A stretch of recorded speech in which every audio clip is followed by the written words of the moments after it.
Hello and welcome to this special Local 3 presentation in honor of Earth Day. I'm Rebecca Bartlemay. And I'm Melissa Venix. In this show, you'll hear about how different people and organizations are helping to make the UP be and stay one of the places that we love to call home for many years to come. And this is also a call out to you, the viewers, on how you can help this Earth Day. We have a QR code on the screen right now that you can scan and it'll make a donation to the Upper Peninsula Land Conservancy. Or you can text BRCF to 44321 and it'll send you a secure link to make a donation at. The pandemic has put a huge pause on all of our lives, including one of the Upper Peninsula Land Conservancy's major projects. But now things are running up again, and here is how their project is helping to make a big piece of land accessible to everyone.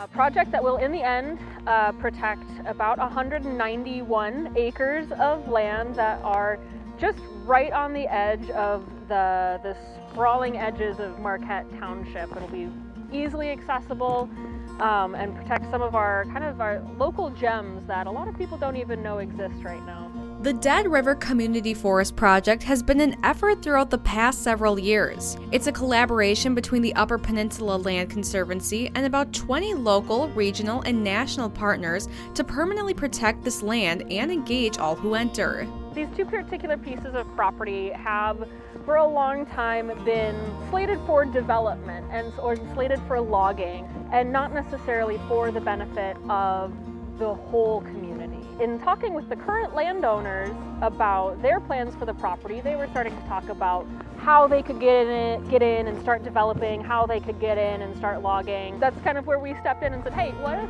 instead of doing all of that, we work together to open this place up for the entire community. Funding includes necessities like compensating the current landowners, trail building, trail maintenance, signage, and letting people know about this space. The price of the two of the properties together is about $267,000. So the vast majority of what we're fundraising for is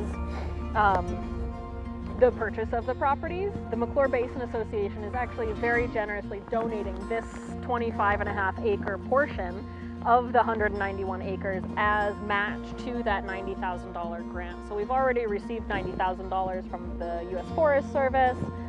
We've received grants from the Upper Peninsula Environmental Coalition, from Marquette Community Foundations and Upper Peninsula Community Foundations.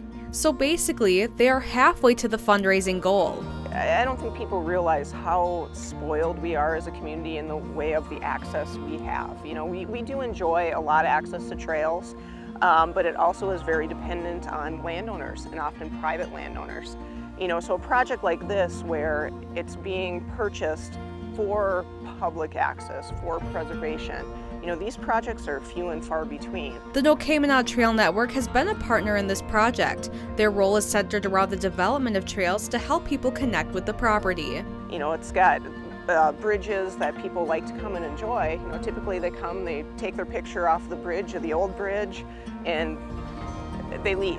You know, this way they're going to have an opportunity to get down into the trees and understand what's happening here in the way of natural processes, take in their little waterfall, view the water, maybe go fishing. You know, there's just a lot of opportunity on a parcel like this. Hosworth says they've noticed about a 30% increase in their trails being used over the past year. People are going to get out into nature in one way or another, and what trails do, they tend to guide people where the tread is good and the trail can be built so it's sustainable. There are lots of ways for the community to get involved, and there will be continually more opportunities for the community to get involved. So if folks out there are interested in having direct say on what happens on these properties or how that happens on these properties, we would love you to contact us and get involved. As we're going throughout the summer, we'll be hosting community input sessions. We're not exactly sure how that's going to look right now. And then, of course, once we have purchased the property, once we've fundraised all of the necessary funds for building the trails and putting on educational programs and installing signage, we are absolutely going to need the community's help to make this program a success once we've bought the property. Now again, you can scan this QR code on the screen to make a donation to the Upper Peninsula Land Conservancy. And speaking of trails, next up we'll tell you how you can help to conserve them while you're exploring the outdoors in the Upper Peninsula.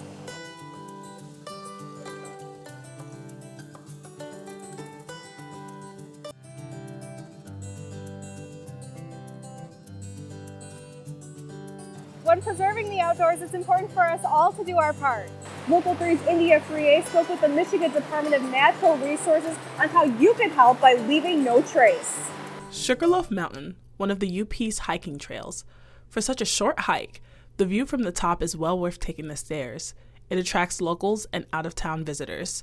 With all the coming and going, litter and leftover gear is constant. You don't have to look very far, especially during the springtime, along our roadsides, unfortunately, and also in the forest, that a lot of people throw trash out.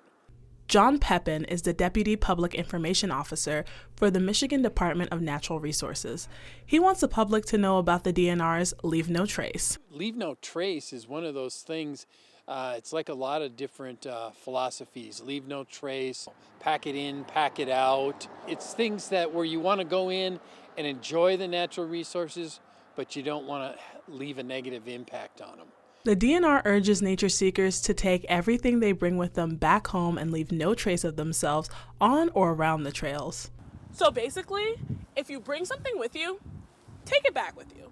And if you see something, help the park out by picking it up and taking it to the trash. Pepin says the initiative will benefit the wildlife. The old, like if you buy a 6-pack and it's got the plastic rings on them, I've personally seen birds with those stuck on their necks, and fishing line, if you discard fishing line. I've seen fishing line caught on birds' feet and bills and things like that. There's also like plastics that, you know, when they can get into the water supply, get into fish, and then not only are they into the fish, but they're into people when we eat the fish too. As the weather warms, whether you're a seasoned wilderness explorer or a newbie just getting started or somewhere in between, join the effort and leave no trace while experiencing the outdoors. Reporting from the top of Sugarloaf Mountain, India Freer, Local 3 News. As we continue to celebrate Mother Earth, we'll tell you how some people are cleaning these trails. Stay tuned to see how different organizations are coming together to make a difference.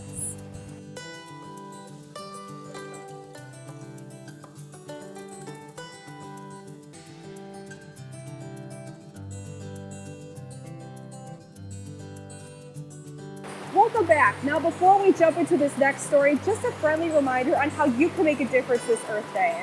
Scan the QR code on the screen or text DRCF to 44321 to make a donation to the UP Land Conservancy. Now the North Country Trail Hikers is partnering with an organization at Northern Michigan University to get the trails ready for their peak season. Local 3's Haley Schoengart found out what it takes to give the trails a summer facelift before the season starts. The Upper Peninsula is home to many trails. People from all over travel up here in order to take in the natural beauty that the UP has to offer. Felicia Hockenstad, a North Country Trail Hikers Trail Committee leader, and the rest of the NCT team have vowed to keep this natural beauty going for generations to come. They have partnered with various other organizations like Nmu's Conservation Crew in order to make these trails better for everyone. Today we're meeting with the Nmu Conservation Crew. One of our main goals for the North Country Trail Hikers chapter of the NCTA is to get more young people involved with really anything that they're willing to do to help us with the trail. Nmu Conservation Crew member Rachel Eitneier says that her love for being outside is what enticed her to originally join the club. Aside from just cleaning up trash, the group was also on the lookout for a few more natural things. We were looking for overhanging branches that if you're like 6'5", that would hit someone, mainly stuff that goes in 3 to 4 feet into the trails, they said.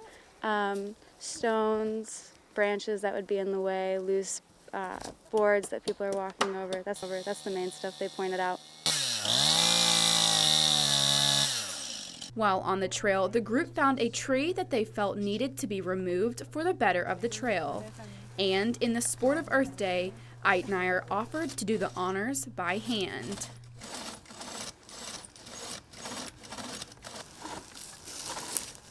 Really fun getting to the near end of it. I liked when Jane came and kicked it down.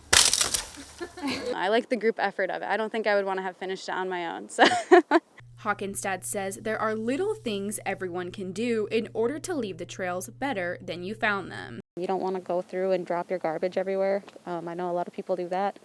So one of the things that I do when I'm hiking is I carry a bag with me that's specifically for picking up trash on the trail. And then you're leaving it better as you go. Without the efforts of people like the North Country Trail hikers and the Nmu Conservation Crew, hiking would be a little more difficult here. I mean, if you're out on the trail, I guess you're more apt to go back if the trail is easy to follow. And when there's trees and stuff falling down on the trail, it makes it hard to not only follow, but even get through. So it's just important that we're out here taking care of the trail and cleaning it up so that people can get out and go hiking. I mean, somebody has to do it. So. For more information on how you can get involved in either of these organizations, visit our website, upmatters.com. Reporting in Marquette, Haley Shongart, Local 3 News. There are still so many ways to show you how people in the UP are going green. As we continue to show you ways to help the earth, I met up with a group of students that are helping an entire college campus be more environmentally friendly.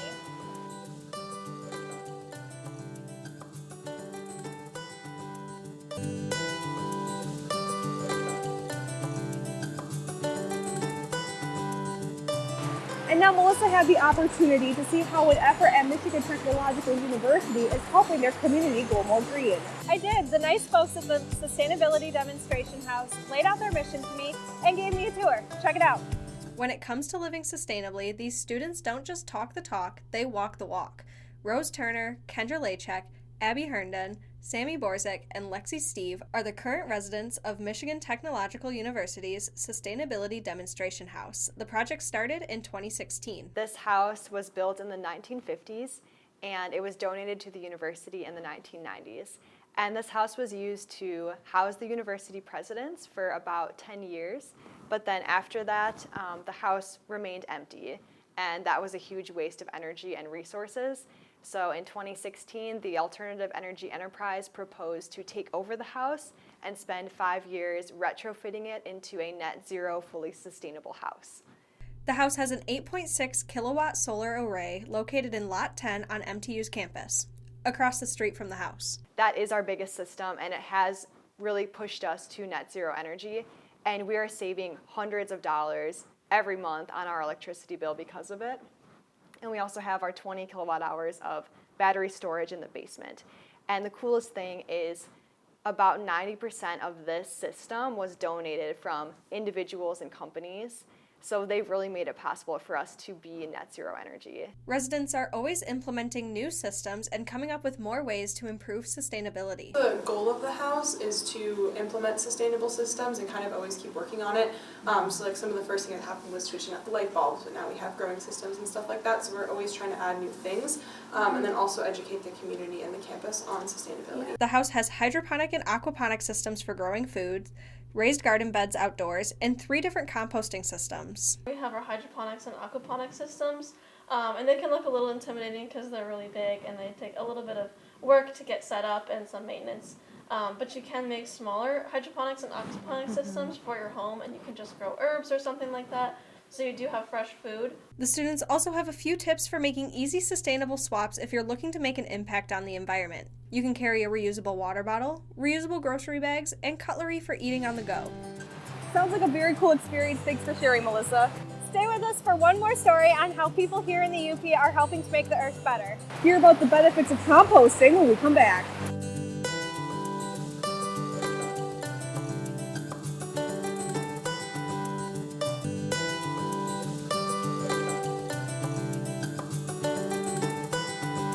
If you've ever thought about composting, there are different ways you can. From small setups to large ones, it's kind of for everyone. Local 3's Brianna McLean met with the people of Partridge Creek Farm to learn about the process. You've probably heard of composting, but have you heard about vermicomposting? It all comes down to one word: worms. Vermicomposting is the product of the decomposition process using worms to create a mixture of decomposing vegetable or food waste, bedding materials, and vermicast. Every week we pick up food waste from local restaurants at Northern Michigan University, and we bring it to our site here where we mix it with horse manure and hay and leaf litter and other carbon materials, and we build these long windrows. The windrows heat up, the worms move in, and over a year the food waste and manure becomes vermicompost, which is worm manure. Then after it's done, we push the windrows into a pile to dry, and we run it through our sifter where we sift the rocks and the worms out, and then out of the sifter we get really nice vermicompost. Properly disposing of food waste could make a big difference in not only our farming, but also our future on Earth. Food waste, when it goes into the landfill with just the typical garbage, it goes through anaerobic decomposition without oxygen, which generates a lot of methane gas, which is one of the biggest greenhouse gases. That's way worse than carbon. And actually, if all the food waste in the world was composted or used as animal feed, it'd offset carbon emissions from automobiles pretty significantly. Once the vermicompost is produced, Partridge Creek Farm uses the product in its community gardens in downtown Ishpeming. The nonprofit also bakes some of the compost to sell to help raise funds for its educational programs. We've collected almost over 5,000 gallons by volume of waste product just this year that has gone into a process that we create our own compost. And that compost is really important not only to our growing of the food, but also it's a revenue stream for us. So a portion of those proceeds go directly into funding the programs that we provide for free to the community in order to access healthy food and also have that education about healthy food and nutrition as well. Partridge Creek Farm hopes to expand its composting operations in the near future. We want to start doing home composting, so compost pickup for homes potentially, if that's a way to do it, a way to get more waste and a viable business model for us. We really want to create drop-off sites for people to put their compost. All the food that doesn't get picked over and starts to rot at the grocery stores, we'd love to pick that up and also turn that into viable compost that is created in Marquette County, and then that goes back into the gardens and the food production in Marquette County. Reporting in Ishpeming, Brianna McLean, Local 3 News. Thank you for joining us as we celebrate Earth Day.